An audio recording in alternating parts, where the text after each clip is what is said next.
I'm gonna show you a picture and I want you to tell me what's wrong with it.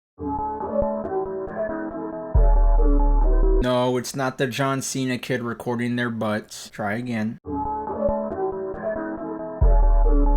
It wasn't obvious enough. It is the United States champion Giulia being ringside and basically the manager for Kiana James. What the fuck? No!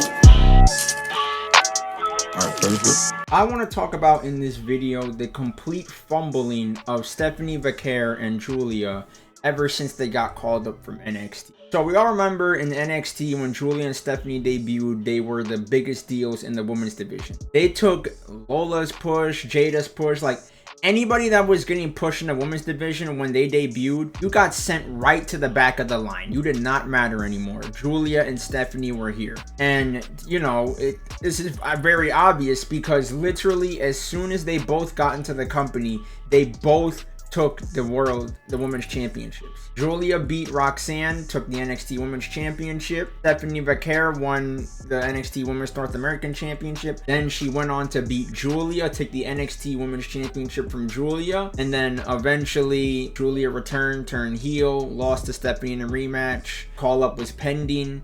Stephanie eventually lost her North American Championship back to Fallon Henley. I forgot who took the NXT Women's Championship back from her. Oh yeah, JC Jane in the biggest upset victory. And then Giulia and Stephanie got called up. When Stephanie got called up, she went to Monday Night Raw. Giulia went to SmackDown. Stephanie did some things on Raw for a little bit, aligned herself with Rhea, EO, and all that. And then just went on to main event. Yeah, after her Raw debut, they immediately just put her on main event. She was barely on Raw after that. Giulia, when she made her SmackDown debut, debuted in a Women's United States Championship match against Zelina Vega and snatched it right out of her hands. I just want to make a clarification because I forgot. Giulia debuted, went into the Money in the Bank ladder match, and then the United States Championship stuff happened. Alright, back to the video. I think she had like maybe one match before taking the title from Zelina. But ever since Giulia won the Women's United States Championship, she's only had one singular match since then, and it was a rematch against Zelina Vega, which she obviously won. It baffles me how you get amazing talents like Stephanie Vaquer and Giulia, and you don't book them. And now Giulia has Kiana James as her personal assistant.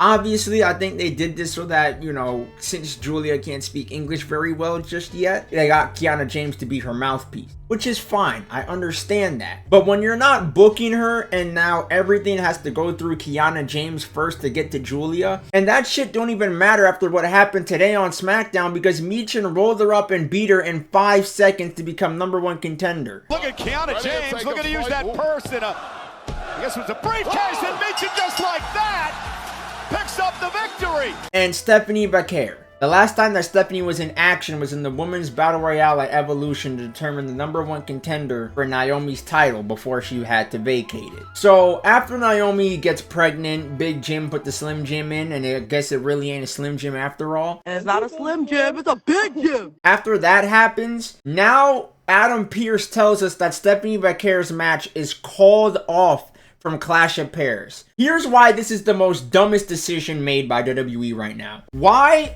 is Stephanie Vaquer's match getting canceled when you have a perfect matchup in your face? Stephanie Vaquer versus Io Sky.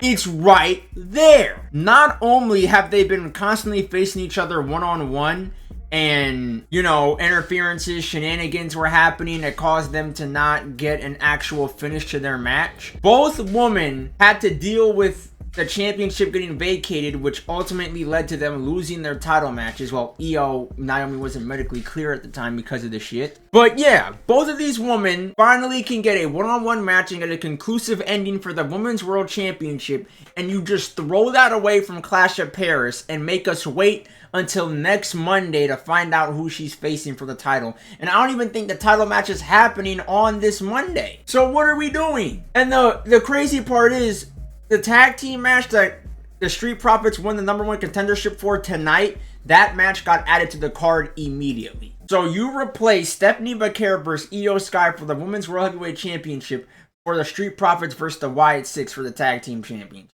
Who is booking this crap? Now, I'm not going to complain because we've been begging for tag team championships to actually feel like something. So now that they're finally getting defended on a PLE and it's not in some multi-tag ladder match, we're actually going to get the tag team championships 2-on-2 defended for the first time in forever. W.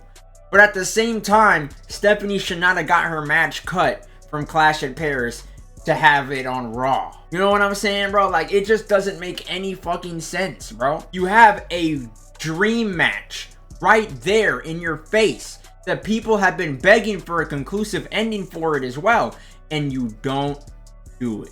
You don't pull the trigger just yet. You're gonna have it on Monday Night Raw, and that's another thing that pisses me off. The Women's United States Championship, ever since Chelsea Green lost it, has lost its value entirely. Let's talk about the rest. Like, let's bring up Carmelo Hayes, another NXT person that got called up and has been fumbled since he debuted on the main roster. In the first half of Carmelo Hayes' main roster run, it felt like he was going to be on the run of a lifetime. Best of 7 series with Andrade. King of the Ring tournament match with Randy Orton. Faced Cody Rhodes, who was world champion at the time, put on a banger with him. And then I'm pretty sure they ran it back. I thought Carmelo Hayes' whole thing was that when you face me, we go to 7. Playoff Series Melo. That was the most perfect gimmick that they could have presented. The man's gimmick is literally based around basketball. Melo don't miss. He's him. All you have to do is just run some game of 7s and then put him in the United States Championship division. No.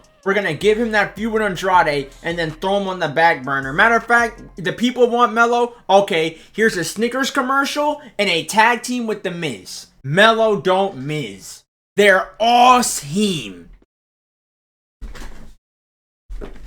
What the fuck are you talking about there? Sorry, I got carried away. Alright, I'm a big Carmelo Hayes fan and this shit pisses me off. There is absolutely no reason why Braun Breaker, Tiffany Stratton, everybody else that got called up at the same time as Carmelo Hayes is getting treated like gods. And Carmelo Hayes is getting treated like just some other mid-card, undercard jobber. And I'm not gonna say jobber, but he hasn't won in a while. Like, the last singles match that they just gave us so that we could be happy was against Akira Tozawa. I'm pretty sure that was the last time he won a singles match, against Akira Tozawa. I'm supposed to be happy about that? Bro, I remember how mad I was when that shit happened too. And now I'm supposed to be happy that The Miz is stealing wins in every tag team match that they have. So technically Melo is winning. And then when they get the #1 contenders match, The Miz shits the bed because he sees the Wyatts, the guy who kidnapped him, and now they lost. If Melo doesn't turn on Miz on the next week of SmackDown, I'm never tuning into SmackDown again. I don't care that Sami Zayn just won the United States Championship. If Melo doesn't break off from The Miz, have a little maybe best of 7 series feud with The Miz, end that off, and then go after Sami's United States Championship, then I do not care about SmackDown anymore. I'll just tune in to see Melo updates on Twitter or something, bro. I just don't understand why every person that was in NXT that was absolutely just on the run of a lifetime in NXT gets called up to the main roster and now they're shit. What happens when Obafemi gets called up? That man has been an absolute beast and monster on NXT. If Obafemi gets called up and Triple H fumbles Obafemi, I'm all elite. I don't give a fuck. I will stop watching WWE if they fumble Obafemi. Because there's absolutely no way in hell that you fumble Obafemi. Let me know down in the comments how y'all feel about the trash booking of all these amazing NXT talents that got called up. And I'm going to catch you on the next video. Oh, also let me know down in the comments anybody that I missed. Let me know who else y'all think is getting mistreated on the main roster, bro. Catch you on the next episode, man. Video. Peace. Elevate. I'm trying to break the matrix. Yeah, you only live once, please don't waste it.